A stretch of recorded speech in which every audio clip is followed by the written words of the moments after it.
Hello students, कैसे हैं आप लोग? I hope well and good, मस्त होंगे एंड जम के पढ़ाई भी कर रहे होंगे भाई। देखिए, लास्ट हमने जो डिस्कस किया था, we have discussed about the Green's theorem. I think so हमने ग्रीन्स थ्योरम में डिस्कस करी थी और उसके अपने दोनों फॉर्म हम उसकी डिस्कस कर चुके हैं। अब उस पर बेस्ड कुछ एप्लीकेशंस हम ध्यान रखते हो कि देखो, अभी तक हम जितने भी फिजिकल टॉपिक लेके चले ना, वो फिजिकल टॉपिक सारे मैथ्स में वेक्टर एनालिसिस से भी बिलोंग करते हैं। ठीक है ना? मैथ्स के जितने भी आपके वेक्टर एनालिसिस में टॉपिक्स हैं, जैसे Green's theorem, Stokes theorem, Gauss theorem या फिर वेक्टर ट्रिपल इंटीग्रेशन, ये सारे टॉपिक्स आपके मैथ्स के वेक्टर एनालिसिस में भी आते हैं। इसके बाद जब इसके एंडिंग के बाद फिर आपका एक्चुअल टॉपिक स्टार्ट होगा, that will actually related to mechanics. ठीक है ना? तो ये हमारा लास्ट टॉपिक चल रहा है अभी, जिसके हम एप्लीकेशंस लेके चल रहे हैं। जो क्योंकि एग्जाम में देखिए, तीनों थ्योरम्स में से एक थ्योरम तो आपको डेफिनेट मिलेगी एग्जाम्स में, आइदर इट में भी गॉस और इट में भी स्टोक्स और इट में भी ग्रीन्स थ्योरम। ठीक है ना? तो उसके कुछ एप्लीकेशंस ले रहे हैं, एक दो एप्लीकेशंस, ताकि आपके समझ में आ जाए, अंडरस्टूड कि हाँ भाई, अगर थ्योरम आती है तो थ्योरम आप दो तरीकों से इसको वेरीफाई कर चुके हैं। और स्पेशली जो मैंने आपको कहा था कि फर्स्ट जो मैंने फॉर्म कराई है थ्योरम की, अगर एग्जाम में पूछी आप तो फर्स्ट फॉर्म ज्यादा हमारी पॉपुलर फॉर्म है। ठीक है ना? और ये भी मैं बता चुका हूं कि स्टॉक्स को ही मैं ग्रीन्स में या ग्रीन्स को ही स्टॉक्स में, क्योंकि स्टॉक्स 3 डायमेंशन वे में चलता है, ग्रीन्स 2 डायमेंशन वे में चलता है। तो अगर हम स्टॉक्स को ही 2 डायमेंशन वे में अगर रीड करें, it will convert into Green's theorem, वो ग्रीन में कन्वर्ट हो जाता है। ठीक है, चलिए तो फिर थ्योरम पे आते हैं। बेसिकली थ्योरम आपसे क्या कह रही है? Verify Green's theorem in the playing for. इसके लिए ग्रीन थ्योरम को वेरीफाई करिए जहां पर सी क्या है? Boundary of the region defined by, इन दोनों कर्व द्वारा डिफाइन की गई बाउंड्री है। Is that clear? ये जो सी है। अच्छा, अब आपने क्या रीड किया था? By Green's theorem, by Green's theorem आपने क्या रीड किया हुआ है? क्लोज्ड कर्व, मतलब हमारी जो बाउंड्री है वो क्लोज रहती है, that is mdx plus ndy। और इस क्लोज कर्व के द्वारा अगर घेरा गया रीजन मेरा r है, it will B del m by del x minus del m by del y and out of dx dy। मतलब आपको ये चीज वेरीफाई करनी है, जो मैंने इक्वेशन एस करके लिखा। तो वेरीफाई करने का मीनिंग हमारा क्या होगा कि एक बार हमें लेफ्ट हैंड साइड और एक बार राइट हैंड साइड को कैलकुलेट करना होगा। अच्छा, अब यहाँ पर देखिए थोड़ा सा ट्रेसिंग का भी मामला आ जाता है कई बार। ठीक है ना? अगर ट्रेसिंग आपको आती है तो बहुत अच्छी बात है, नहीं तो आप पॉइंट कोऑर्डिनेशन का यूज कर एटलीस्ट, क्योंकि हमको यहाँ पर कोई पर्टिकुलर क्वेश्चन ने ये नहीं कहा कि मुझे ट्रेस करना है। ठीक है ना? हमें केवल उसका रफ डायग्राम चाहिए कि हमारा किस तरह का कर्व वो बन रहा है एक्चुअली। तो यहाँ पर देखो, गिवन जो हमारा रीजन है here, C is boundary of, किसकी बाउंड्री दी है उसने? एक बार चेक करिए, बाउंड्री ऑफ ए दिया आपको y equals to under root X, that is, इसको आप क्या लिखेंगे? y square equals to X. और आपने इंटर में ये चीज रीड भी करी है कि भाई जो हमको बाउंड्री है y square equals to X है, ये हमारी बेसिकली किसकी इक्वेशन है? पैराबोला की इक्वेशन है। क्योंकि आपने, अगर आपको थोड़ा सा, मैं इधर का स्पेस रफ वर्क के लिए यूज कर ले रहा हूं, और अगर आप लोगों को थोड़ा सा भी अगर रिमेंबर होगा तो आपको इस स्पेस देखते ही या फिर ग्राफ देखते ही आप लोगों को समझ में आ जाएगा किस तरह से। मैं इंटर में जो रीड किया था, मैं केवल अभी इसी ग्राफ को ट्रेस कर रहा हूं। ये मैं एक्स एक्सिस मान के चल रहा हूं और इसको मान के चल रहा हूं वाई एक्सिस। तो आपने क्या पढ़ा था? y square equals to 4ax वाला कर्व ये होता है, ये y square equals to 4ax curve होता है। ये वाला curve y square equals to minus 4ax, ये वाला curve y square equals to minus 4ax। अगर मैं कर्व इस तरह से दिखा दूं तो ये x स्क्वायर इक्वल्स टू कौन सा कर्व आ जाता है? ये x square equals to 4by या फिर 4ay भी कह सकते हैं। और अगर नीचे को इसी चीज को हम ट्रेस कर दें, it will be x square equals to minus का 4by।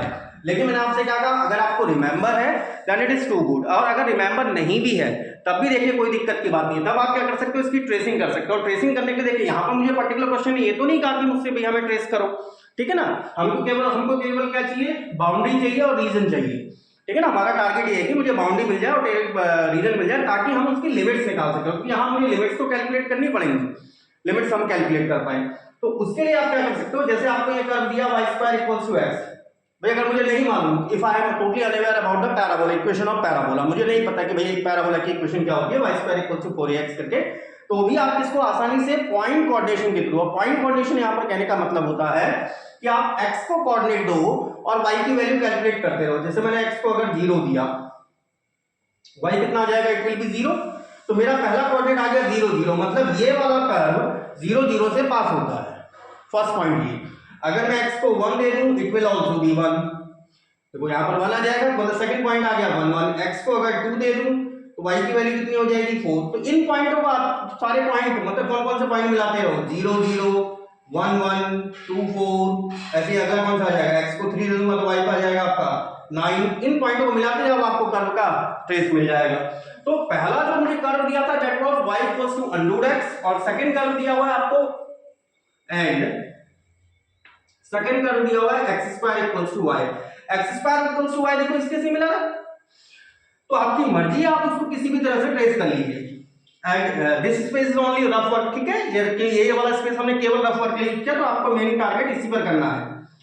तो ये तो हमारी आ गई x एक्सिस और ये आ गई हमारे पास y axis and that is the origin. y² equals to x, अब आपकी मर्जी आप 0 0 1 1 या 2 4 करके ट्रेस कर लो, 0 0 1 1 फिर 2 4 और फिर 3 और 9। तो यहाँ पर ये जो कर्व आएगा y² इक्वल्स टू x, ये कर्व कुछ इस तरह का आ गया। देखो 0 0 ये वाला पॉइंट है, 1 1 ये वाला पॉइंट है, 2 और 4 ये पॉइंट पहुंच गया x पे, और x पे 3 और y पे 9, काफी हाइट पे चला गया। तो ये वाला कर्व मेरा कौन सा हो गया है, ये वाला कर्व हो गया y² equals to x। Second है x² equals to y, x² equals to y। आप चाहो तो इसको भी वैसे ही ट्रेस कर लो, x को 0 और x को अलग-अलग वैल्यू देके y को हम ट्रेस कर सकते हो। तो ये वाला कर्व मुझे कुछ मिल जाएगा, इसको रफली इसको नीचे कर दे रहे हैं, और ऊपर वाला कर्व क्या मिल जाएगा, ये वाला कुछ, ये ऊपर को जाता है ना x² इक्वल्स टू 4 भी है, तो ये वाला मेरा कर्व है कौन सा, x² इक्वल्स टू y। ये वाला कर्व नीचे है, ये वाला कर्व ये है। अब यहां पर एक चीज आप नोटिस करोगे ना कि ये दोनों कर्व दो पॉइंट पे काट रहे हैं, एक तो ऊपर काट रहे हैं और एक पॉइंट ये जो इंटरसेक्शन पॉइंट निकल रहा है एक ए पर काट रहे हैं। मतलब आप यहां पर क्या लिख सकते हैं, here both the curves are intersecting at O, एक तो डबल जीरो, और अगर नहीं भी मालूम है तो भी हमारे कोऑर्डिनेट फाइंड आउट हो जाएंगे, एंड A। तो इनके कोऑर्डिनेट हम आसानी से निकाल सकते हैं। इनके कोऑर्डिनेट निकालने के लिए क्या करना है, इस वाली इक्वेशन और इस वाली इक्वेशन को क्या कर दीजिए, सॉल्व कर दीजिए। तो एक बार यहां तक कॉपी कर लीजिए, then after we are solving this equation to find out the intersection point, उसके बाद फिर एक बार लेफ्ट हैंड साइड और एक बार राइट हैंड साइड निकाल के इसको आसानी से सॉल्व कर लेते हैं। तो एक बार इतना कॉपी कर लीजिए फर्स्ट ऑफ ऑल। तो पॉइंट ऑफ इंटरसेक्शन के लिए अगर भाई हमको ये पता चल गया कि भाई जीरो और zero, I mean to say that zero कहने का मतलब मेरा यहाँ पर ओरिजिन है, ओरिजिन और ए पर अगर ये इंटरसेक्ट करे तो इनके पॉइंट ऑफ इंटरसेक्शन कैसे निकाल सकते हैं, इन दोनों इक्वेशंस को सॉल्व कर दीजिए। तो चाहे आप इसको यहाँ प्लेस कर दो या फिर इसको यहाँ प्लेस कर दो। हियर आप इसको ऐसा लिख सकते हैं y की पावर 4 बराबर x², लेकिन x² देखो आपके पास किसके बराबर है, y की पावर 4 x² मतलब क्या है, y सेकेंड इक्वेशन से, तो ये आपके पास क्या बन गया y³ minus 1 and that is equals to 0। इसका मतलब आपके पास y की दो वैल्यूज है 0 एंड एक y की वैल्यू है 1। व्हेन y इक्वल्स टू 0 तो y का किसी इसमें रख लो चाहे इसमें रख लो, तो x इक्वल्स टू 0। इसका मतलब दैट इज कौन सा पॉइंट हो गया, 0 0, that is the origin point, जो मैं आपसे स्टार्टिंग में कह रहा था कि स्टार्टिंग में हमें भाई दोनों ही ओरिजिन से पास हो रहे थे, अगर वैसे ही निकल रहे तो हम ऐसे इंटरसेक्ट कैलकुलेट कर सकते हैं। व्हेन y इक्वल्स टू 1 दोनों में से किसी भी एक में रख लो, it is x equals to 1, that is ये पॉइंट आ गया a 1 और 1, मतलब ये दूसरा जो पॉइंट है आपका ये 1,1 है। अब जो आपसे देखो कैलकुलेट करने को कहा था, ठीक है ना, यहाँ पर आपके देखो पूरा कर्व बाउंडेड है भाई। एक कर्व जो है मेरा C1, ये कर्व की इक्वेशन आपको दिया x² इक्वल्स टू y, ये कर्व है C2। तो इस कर्व के अलावा अगर मैं निकालना चाह रहा हूं हेयर mdx प्लस ndy, ये आपको एक फंक्शनल वैल्यू दी थी, ये फंक्शनल वैल्यू आपको दी थी 3x² minus 8y², 3x² minus 8y² out of dx plus 4y minus 6xy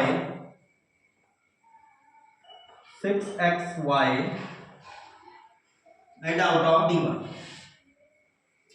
तो ये मुझे कैलकुलेट क्या करना है, मुझे तो पूरा क्लोज के लिए कैलकुलेट करना है ना। हियर 10, अगर मैं close counter C M D X plus N D Y अगर कैलकुलेट करना चाह रहा हूं तो मुझे कैसे निकालना पड़ेगा? पहले कर्व C1 के along it is M D X plus N D Y,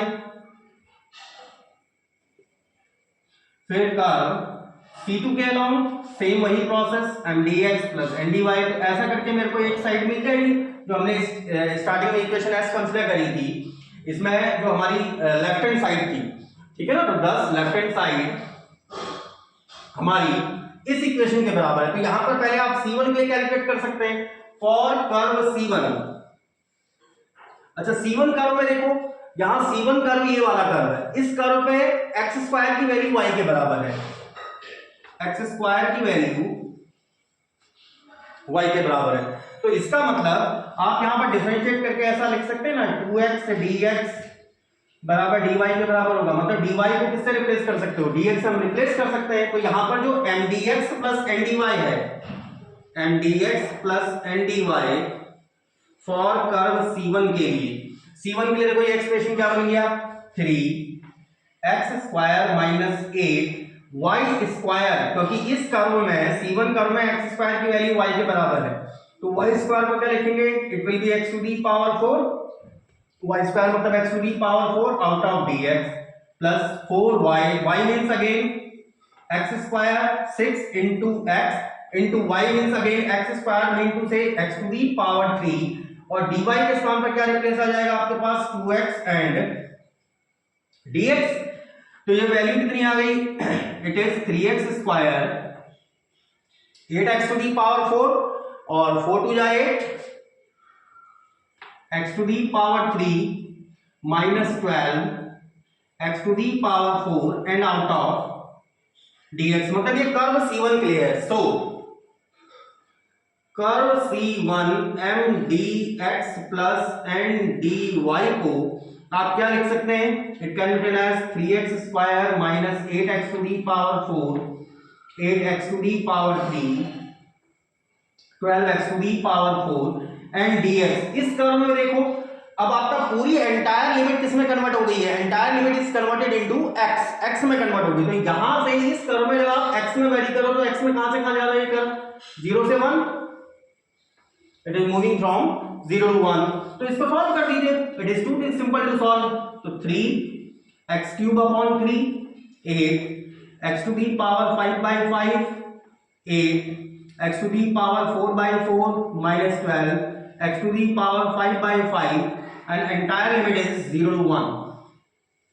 value place करिए, 1 minus 8 by 5 plus 2, 4 टू जा 8 minus 12 by 5, it is 2 plus 1 हो गया 3, 12 और 8, 12 8 minus 20 by 5, that is 3 minus 5 4 जा 20 and it is -1। इसको कुछ नाम दे दे रहे हैं अल्फा 1। लास्ट में हम किसमें प्लेस कर देंगे? S1 में। लेकिन S1 में कब प्लेस करेंगे? पहले किसके लिए निकालना पड़ेगा? फॉर कर्व C2 के लिए हम पहले फाइंड आउट करेंगे। इतनी बात आगे समझ में, ताकि हमारी क्या आ जाए, लेफ्ट हैंड साइड कैलकुलेट हो जाए। तो एक बार इसको कॉपी कर लीजिए, then after we are moving to calculate for second curve C2। तो बात करते हैं हम सेकंड कर्व की। देखो हमारा पहला कर्व तो C1 ये था, it was x square equals to y, और मेरा सेकंड कर्व है ये वाला C2 वाला। C2 वाला कौन सा कर्व है? y square equals to x। तो जैसी प्रोसेस हमने वहां करी थी ना, क्योंकि यहां पर हमको mdx प्लस ndy ये दिया, ये आपको अलग से लिखना नहीं है, ये तो मैंने इसलिए लिख दिया क्योंकि यार मुझे बार बार फिर क्वेश्चन बुक से उठाना पड़ रहा था कुछ कि mdx और ndy क्या है, मुझे बार बार देखना पड़ रहा था, इसलिए मैंने उसे अलग से लिख दिया। ये आपको नहीं लिखना, आपको तो केवल अपने फिगर पे ही कंसंट्रेट करना और जो हमारी कैलकुलेशन चल रही है उसी पर। तो हमारा जो सेकंड कर्व है that was y square equals to x। तो सेम प्रोसेस जहां से, क्योंकि किसी एक लिमिट में हम इसे सॉल्व कर रहे हैं, तो इसको क्या लिख सकते हैं? इसका मतलब इसे आप लिख सकते हैं 2y dy and it will be dx। तो mdx, this implies that mdx plus ndy for curve C2, ये वैल्यू क्या आ जाएगी आपके पास? अब यहां पर देखो dx को हम किसमें कन्वर्ट कर दे रहे हैं? y में, मतलब सारे फंक्शन y में बना देना। तो 3 of x square, 3 of x square मतलब y की पावर 4 माइनस 8y स्क्वायर, तो ऑलरेडी y में दिया हुआ है। dx के स्थान पर आप लिख सकते हैं 2y dy प्लस 4y, जो y वाले वेरिएबल उनको चेंज नहीं करना, केवल x वाले वेरिएबल को चेंज करना है, माइनस का 6 x के स्थान पर y स्क्वायर और एक y पीछे से लगा हुआ है, that is y cube and out of dy। तो ये फंक्शन क्या आ गया, 3 to the 6 y to the power 5 16 y cube plus 4y minus 6 of y cube and dy। इसे चाहे तो आप रिड्यूस फॉर्म में लिख सकते हैं, 6y की पावर 5, ये y क्यूब वाले दो फंक्शन है, 16 और 6 हो गया आपके पास 22 of y cube plus 4y and dy। इसका मतलब this implies that for second curve C2 mdx plus ndy। अब आपके लिए एक्सप्रेशन क्या बन गया, फॉर कर्व C2 के लिए 6y to the power 5 22y to the power 3 plus 4y and out of dy। अब देखो इंटीग्रेशन लिमिट मेरी केवल एक वन में मतलब एक सिंगल वेरिएबल में कन्वर्ट हो गई है, दैट इज इन y। अब इस वाले कर्व में C2 वाले कर्व में देखो y इस पॉइंट से, क्योंकि C1 वाले में तो मैं यहां से यहां की तरफ जा रहा था तो 0 से बन गया, इस वाले कर्व में a से ऊपर आ रहा हूं, a से ऊपर आ रहा हूं मतलब मैं y मेरा देखो कहां से चेंज हो रहा है, 1 से 0 पर चेंज हो रहा है, तो 1 से 0 पर चेंज हुआ। इट इज, इसको इंटीग्रेशन तो आपने पढ़ाई है भाई, 6y to the power 6 by 6 22y to the power 4 by 4 4y square by 2 and limit 1 to 0। अब इसकी चाहे आप इंटीग्रेशन लिमिट चेंज कर दो, it is y to the power 6 11 by 2 y to the power 4 plus 2y square and 0 to 1। मैंने integration limit change करी, लेकिन आगे से देख लेना माइनस साइन कर दिया है, it will B 1 minus 11 by 2 and plus 2, it is negative 3 minus 11 by 2 and 3 to the 6 में से अगर हम 11 by 2 माइनस कर दें तो 6 that is minus 5 by 2 and it will be positive of 5 by 2। तो हमारे पास जो सेकेंड कर्व के लिए आया वो value I positive of 5 by 2। So LHS हमने पहले LHS लिखा था, LHS what for the complete close counter mdx plus ndy, वहां पर इसकी वैल्यू क्या आई थी, if you have remembered -1 and here it is 5 by 2 and it is 3 by 2 और इसको कह दे रहे हैं S1। अब आपको सॉल्व करनी है right hand side. Now right hand side, और राइट हैंड साइड क्या थी, इस कर्व द्वारा घेरा गया region that is R del n by del x del m by del y dx and dy।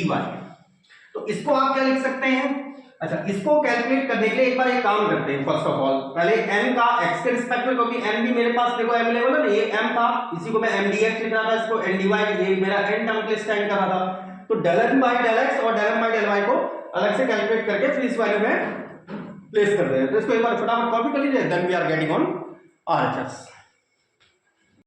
तो यहां पर हमारा m जो हमारा दूसरा राइट हैंड साइड है, राइट हैंड साइड को निकाल लीजिए, m की वैल्यू ये थी और n की वैल्यू मैंने यहां से देख के लिख ली है, ये mdx है और ये ndy है। तो मुझे क्या चाहिए था, फर्स्ट वैल्यू मुझे क्या चाहिए थी, del n by del x, तो और del m by del y, तो यहां से del m by del y, और ये कौन सा डिफरेंशिएशन है, याद है पार्शियल डिफरेंशिएशन। पार्शियल डिफरेंशिएशन क्या था, जिसके रिस्पेक्ट में दिया जाएगा differentiation should be made only with respect to that variable, जिसके रिस्पेक्ट में दिया जाएगा केवल उसी वेरिएबल के रिस्पेक्ट में आप करेंगे, बाकी सब मेरे लिए फिर कांस्टेंट माने जाएंगे। तो y के रिस्पेक्ट में अगर हम कर रहे हैं तो इट विल बी, ये तो पूरा कांस्टेंट हो गया, इट इज 16 ऑफ y, और इसका अगर हम x के रिस्पेक्ट में करें del n by del x it will B 0, और इसका अगर हम x के रिस्पेक्ट में करते हैं इट इज माइनस का 6y। सो राइट हैंड साइड आपके पास थी reason r del n by del x del m by del y and out of dx dy। अभी इसकी भी लिमिट निकालनी पड़ेगी आपको, it will B double integral r del n by del x minus का 6y plus का 16y। ये plus कैसे हो गया पता चल गया होगा यार, इतनी छोटी छोटी चीजें तो खैर इग्नोरेबल है कि मैं इतना बोलूं, तो माइनस माइनस प्लस हो जाएगा, it is dx and dy। देन इसमें देखो 10 आपका कांस्टेंट। अब यहां पर देखो मेन है इंटीग्रेशन की लिमिट, यहां पर देखो पहला इंटीग्रल मेरा किसके रिस्पेक्ट में है, y के रिस्पेक्ट में, मतलब मैं यहां पर क्या कह रहा हूं y dy, और ये है आपके पास dx। तो जब भी मैंने इससे पहले भी आपको स्टॉक्स में और गॉस में भी ये चीज बताई थी, जिसके रिस्पेक्ट में, ऐसा नहीं है कि मैं इंटीग्रल चेंज नहीं कर सकता है, बिल्कुल चेंज नहीं कर सकते हम, इंटीग्रल की लिमिट्स भी चेंज हो जाती है और इनके वेरिएबल भी ये change of order of integration किया जा सकता है। लेकिन भाई यहाँ पर हमें जिसके रिस्पेक्ट में पहले सॉल्व करना है, स्टेप हमेशा उसके पैरेलल ली जाती है। तो इसके इस y एक्सिस, भाई y के रिस्पेक्ट में मैं पहले सॉल्व करना चाह रहा हूँ, तो मैंने y के पैरेलल स्टेप ले लिया। अब देखो y इस वाले कर्व से इस वाले कर्व पे जा रहा है, इस वाले कर्व पे y कितना है चेक करो, ये c1 वाला कर्व ये था, इस वाले कर्व पे y कितना है, y की वैल्यू है कितनी, एक्स स्क्वायर। ध्यान से देखना, इस c1 का ये वाला y कहां से कहां जा रहा है, क्योंकि y में हम कैसे देखते हैं, नीचे से ऊपर, x में देखते हैं लेफ्ट टू राइट। y मेरा c1 कर्व से c2 कर्व पे जा रहा है, तो c1 कर्व पे y की इक्वेशन है एक्स स्क्वायर। इस पर y की इक्वेशन किसके बराबर लिखोगे, यहां से आप y क्या लिख सकते हैं, अंडर रूट एक्स। तो यहां जा रहा है मेरा y बराबर किस पर, अंडर रूट एक्स। अब x में लिमिट यहां से यहां, x में मैक्सिमम वेरिएशन कहां से कहां तक है, देखो ये 1, 0 तक ही तो जाएगा, 0 से 1, इट विल बी 0 to 1। तो ये आपके पास क्या बन गया, tan 0 to 1 dx, इसको आप लिख सकते हैं y square by 2 x square से अंडर रूट एक्स। इस 2 से ये 10 5 टाइम्स कैंसल आउट, 0 to 1, और यहां पर लिमिट दे दो, पहले अंडर रूट एक्स देंगे तो दैट विल बिकम x, फिर ये वाला देंगे तो x की पावर हो गई 4, और बाई 2 तो हम ऑलरेडी कैंसिल कर चुके हैं, इट विल बी dx। तो ये वैल्यू क्या आ गई मेरे पास 5, it will become X square by 2 X to the power 4 है, तो यहां पर आ जाएगा 5 by 5 and limit 0 to 1 and it will become 5 1 by 2 minus 1 by 5, और एलसीएम निकाल सकते हैं ना, 5 माइनस 2 इट इज 3, और बाई 10 5 2 जा 10 and it will B 3 by 2।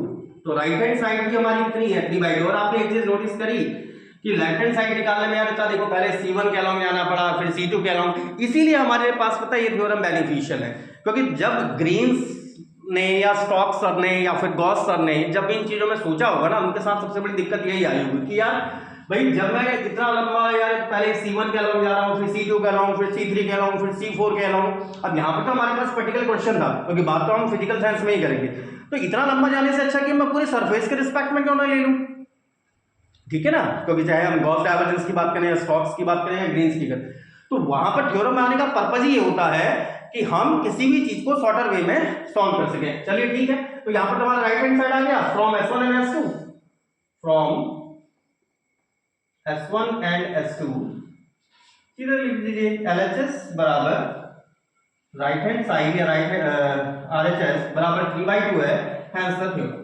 आपकी थ्योरम कंप्लीट। चलिए एक बार इसे कॉपी कर लीजिए, फिर एक क्वेश्चन इसका और ले लेते हैं, फिर लेने को देखिए कितने मर्जी जाए उतने क्वेश्चंस ले लीजिए, उतना अच्छा है, जितने आप प्रैक्टिस करेंगे that is too good for you, लेकिन पहले तो इसे कॉपी कर लीजिए यार। चलिए अब अपना हम नेक्स्ट क्वेश्चन ले लेते हैं। नेक्स्ट क्वेश्चन क्या कहना है हमसे, वेरीफाइड ग्रीन्स थ्योरम फॉर, इस कर्व के लिए हमें ग्रीन्स थ्योरम को वेरीफाई करना है, जहां पर सी मुझे क्या दिया गया है, एक ट्राइंगल है फॉर्म्ड बाय, जो इस लिमिट्स में है, तो हमें जो वेरीफाई करना है पहले तो वो चीज कंसीडर ले लीजिए, बाय ग्रीन्स थ्योरम होता क्या है हमारे पास, बाय ग्रीन्स थ्योरम हमारे पास था close counter C M D X plus N D Y, it should be, इस काउंटर द्वारा घेरा गया रीजन आर, एन का एक्स के रिस्पेक्ट में partial differentiation del N by del X minus m का y के रिस्पेक्ट में del m by del y and out of dx and dy।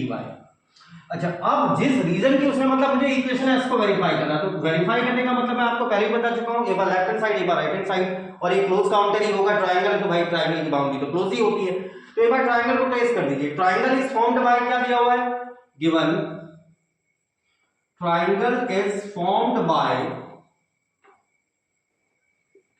किस किस के लिमिट द्वारा दिया गया है, y इक्वल्स टू 0 कौन सी होती है, y इक्वल्स टू 0 कौन सी लाइन होती है, that is x axis. Second x equals to pi by 2, ये एक लाइन है।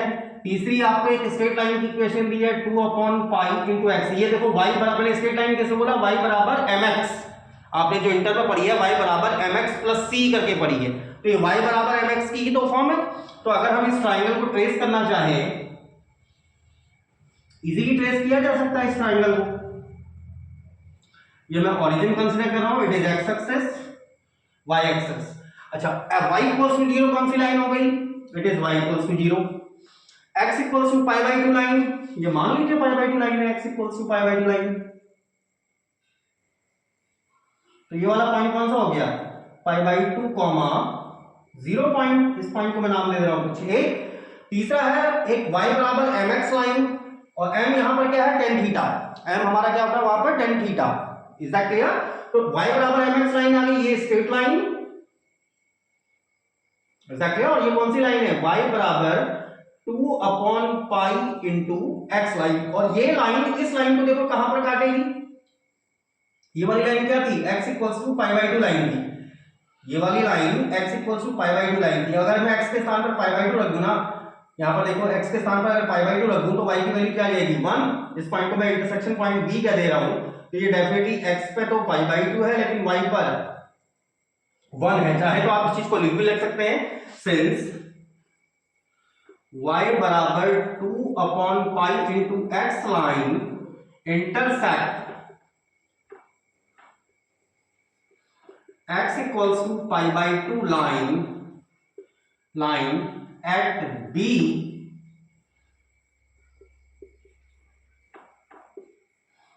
एस, कैसे निकाल सकते हैं, y equals to 2 upon pi into x के स्थान पर दो pi by 2 and that should be 1।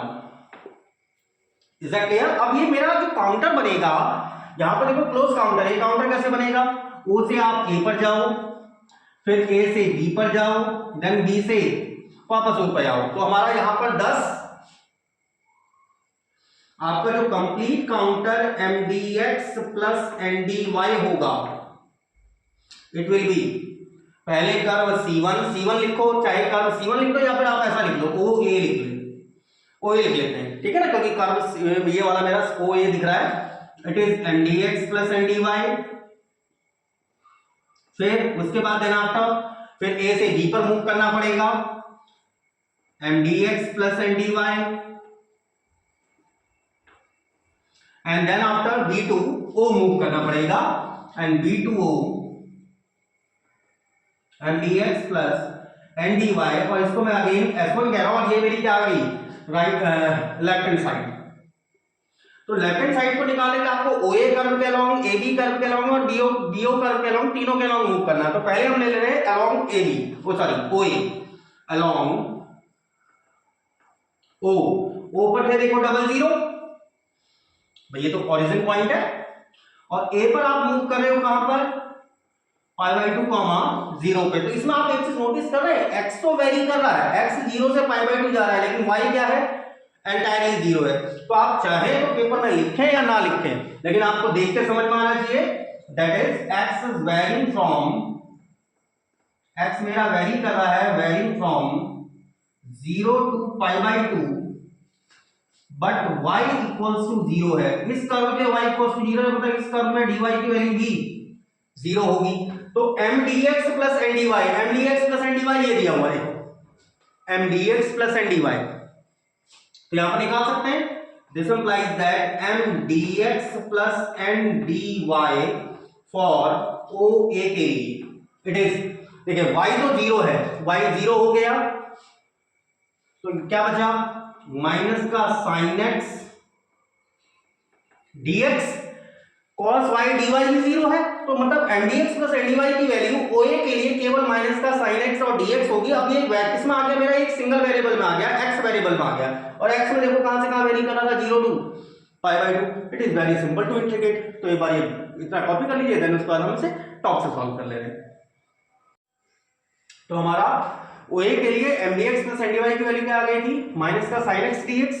अच्छा, इसमें O से A में sin x हमारा कहां से कहां वेरी था, दैट वाज फ्रॉम 0 टू π/2।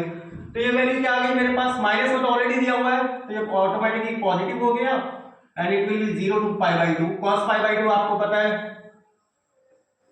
नहीं पता तो आप लिख ही दिया यार, है cos π/2 की वैल्यू 0 होती है भाई, -1। तो ये मेरे पास आ गई α1। सेकंड हम ले ले रहे हैं फॉर ए बी,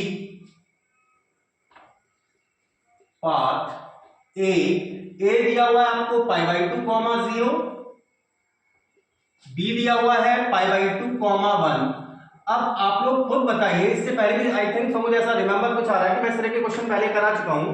तो x मेरा देखो कांस्टेंट है, x पूरे पाथ के दौरान π/2 रह रहा है, y is varying from,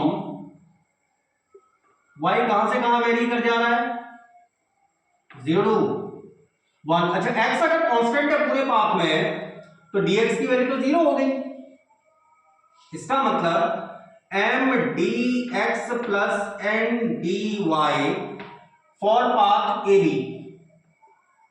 B path के लिए। ये मैंने इसलिए लिखा है, जो मैं पहले भी कह रहा था कि मुझे अदरवाइज देखना पड़ता है बार बार, तो मैंने इसके पहले लिख दिया dx वैल्यू 0 है, ये मतलब ये तो एंटायर फंक्शन ही 0 हो गया भाई।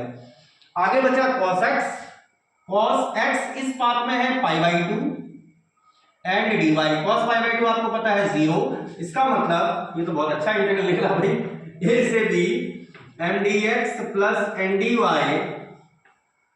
ये पूरी वैल्यू ही 0 हो गई। अब आपके पास केवल एक पाथ बचा b2a, और इस पाथ की इक्वेशन आपको क्या दी थी, y बराबर क्या दिया पाथ की इक्वेशन, y बराबर 2/π x, तीसरा ओनली पाथ बचा फॉर पाथ BO। अब यहां पर देखो b पर आप कहोगे ना कि सर यहां तो भाई होता है, कई बच्चे इसमें कंफ्यूज भी होते हैं, तो यहां पर अगर कंफ्यूजन क्रिएट हो ना, क्योंकि देखो इसमें तो मेरा x भी वेरी कर रहा है, π/2 से 0 आ रहा है, y भी वेरी कर रहा है 1 से 0 आ रहा है, तो आपको डायरेक्टली नहीं निकालना है, आपको यहां से ही सॉल्व करना पड़ेगा। इस पाथ में आपको दी गई कंडीशन है कि y इक्वल्स टू है 2/π एंड x, इसका मतलब इस पाथ के लिए आप dy को ऐसा लिख सकते हैं 2/π ऑफ dx, भाई पूरी लिमिट ही आप x में कन्वर्ट करो, किसी एक वेरिएबल में कन्वर्ट कर लो, तो आपके लिए क्या बन गया ये, तो इसका मतलब m dx plus n dy for path BO it will become, हाँ देखें इस पाथ में y की वैल्यू है, y कितना है 2/π of x minus sine x dx। देखो मैं यहां पर y के स्थान पर 2/π ऑफ x रख रहा हूं, plus cos x and dy के स्थान पर क्या रखना पड़ेगा, it will be 2/π of dx। तो ये वैल्यू मेरे पास एंटायरली क्या आ जाएगी, it will become 2/π of x plus 2/π of cos x minus sin x and out of dx। अब तो मेरा देखो सारा पूरा सिस्टम ही एक वेरिएबल में कन्वर्ट हो गया, तो इसका मतलब this implies that counter B2O m dx plus n dy, अब क्या बन गया ये, it will become 2/π of x plus 2/π of cos x minus sin x out of dx। अब इसमें देखो x की लिमिट कहां से कहां जा रही है, अब तो केवल एक वेरिएबल में आ गया ना, जब एक वेरिएबल में आ गया तो हमारे पास सिंपल आ गया, x की लिमिट जा रही है π/2 से 0, it is moving from π/2 to 0। इसको सॉल्व कर लीजिए, it is too simple to solve, it is 2/π and it is x² 2 plus 2/π cos x का इंटीग्रेशन आपको पता है sin x minus sin x का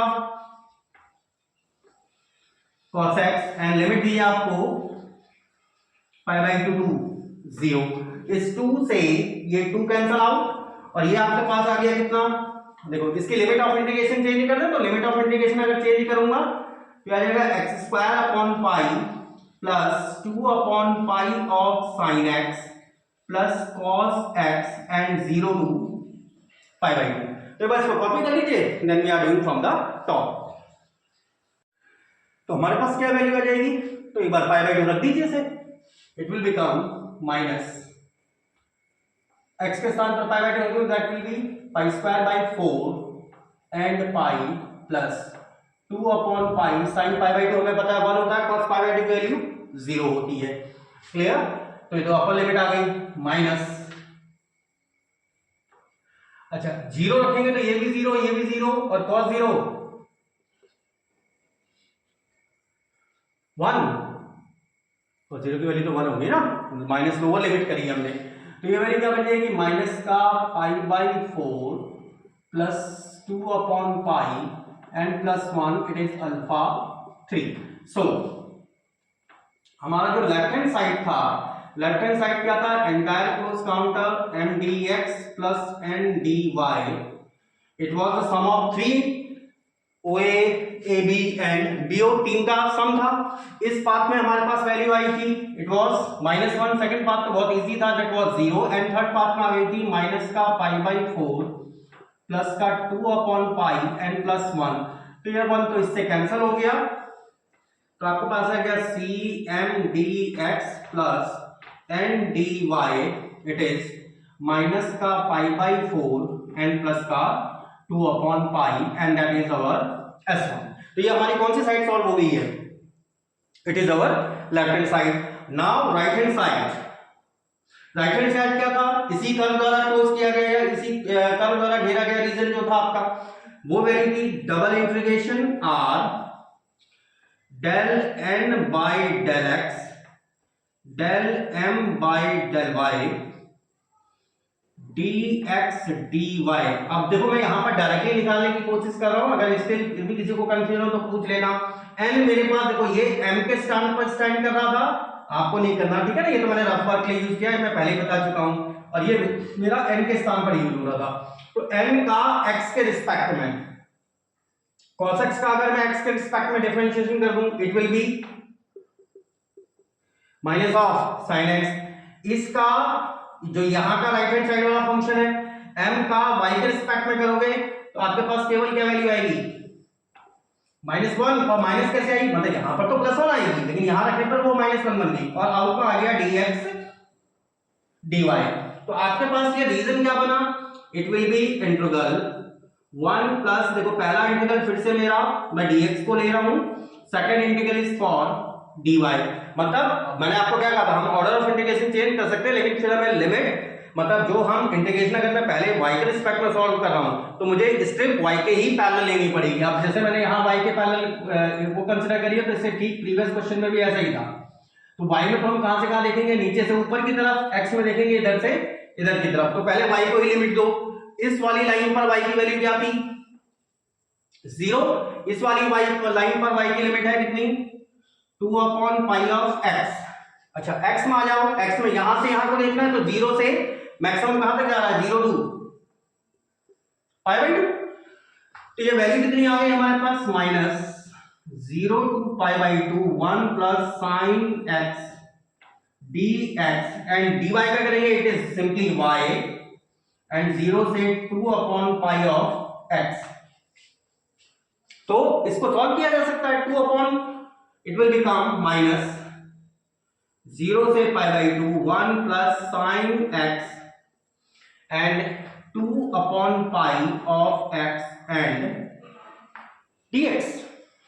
तो ये एक्सप्रेशन क्या आ गया, 2 अपॉन पाई तो एंटायर कॉमन है, इट इज 0 से पाई बाई 2। इस x को चाहे तो इस x को चाहे आप क्या कर सकते हो, अंडरस्टैंड कर लो, अंडरस्टैंड करके और थोड़ा सा आपका इजी बन जाएगा, या फिर फर्स्ट फंक्शन सेकंड फंक्शन करके वैसे भी आप सॉल्व कर सकते हो। तो ये बन गया x plus x sine x and dx। तो यहां पर अब ये जो हमारा इंटीग्रल है it is integral of intermediate level, तो इंटरमीडिएट लेवल का इंटीग्रल है, तो इसको आसानी से क्या किया जा सकता है, सॉल्व किया जा सकता है। तो इसको क्या लिख सकते हैं आप 2 अपॉन पाई, मैं इसको दो इंटीग्रल में ब्रेक करता हूं just for sake of your convenience, 0 to pi by 2 x dx plus 0 से pi by 2 x sine x and dx। I think so इतनी बात क्लियर होगी। उसके बाद फिर हमारा एंड ही है, ये बात इसको कॉपी कर लीजिए, then we are doing it from the top. तो राइट हैंड साइड हमें अभी तक जो मिली थी दैट वाज दिस वन, तो इसको इजीली हम सॉल्व कर सकते हैं। ए कैपिटल एस माइनस का 2 ओवर पाई, भाई इसका इंटीग्रल तो सबको ही आता होगा, it is x square by 2 0 to pi by 2। यहां पर क्या करिए ना, बाई पार्ट्स इंटीग्रेशन कर दीजिए। बाई पार्ट्स इंटीग्रेशन कहने का मतलब फर्स्ट फंक्शन और सेकंड फंक्शन। तो फर्स्ट फंक्शन हम किसको चूज कर ले रहे हैं, जिसका डिफरेंशिएशन होता है। तो फर्स्ट फंक्शन सेकंड का integral, it is first function तो ऐसे ही, सेकंड का इंटीग्रल करेंगे तो cos x with negative sign and limit है 0 to pi by 2 minus whole of the integration. First function का डिफरेंशिएशन हो गया 1, सेकंड का इंटीग्रल करेंगे तो sin x का integral that is cos x but with positive sign and dx it will be minus का 2 over पाई और यहां पर क्या आ गया 1/2 पाई स्क्वायर बाई 4। यहां पर देखें cos पाई बाई 2 0, सेकंड में ये टर्म 0, इसका करिए तो ये क्या आ रहा है आपके पास sin x, यह आ जाएगा sin x एंड लिमिट 0 से pi by 2, it will become minus का 2 over pi, it is pi square by 8 and sine pi by 2 की वैल्यू होती है 1। इसको अंदर साइन कर दीजिए, इसको जैसे ही आप अंदर साइन करेंगे it will become pi by 4 plus 2 upon pi and ये आ गया S2। S1 भी आई थिंक सो यही था, from S1 and S2 LHS is again equals to right hand side और ये इक्वल्स टू है जिसके माइनस का pi by 4 plus 2 over pi has the theorem. तो आई होप सो आपके थ्योरम सही से क्लियर हुई होगी, क्योंकि यहाँ तो मैंने अभी 2 एप्लीकेशन कराए, उसके बाद भी अगर देखिए आपको किसी एप्लीकेशन में या फिर किसी न्यूमेरिकल में जो ग्रीन थ्योरम से रिलेटेड है, नॉट पर्टिकुलरली ग्रीन थ्योरम, क्योंकि अभी तो मैं ग्रीन थ्योरम करा रहा हूँ, तो मैं इसलिए बोल रहा हूँ कि अगर कोई ग्रीन थ्योरम से रिलेटेड कोई प्रॉब्लम है तो मुझे जरूर कमेंट सेक्शन के थ्रू बताइएगा, या फिर गॉस थ्योरम से रिलेटेड हो, स्टोक्स थ्योरम से रिलेटेड हो, या फिर अन्य कोई प्रॉब्लम हो, ठीक है ना।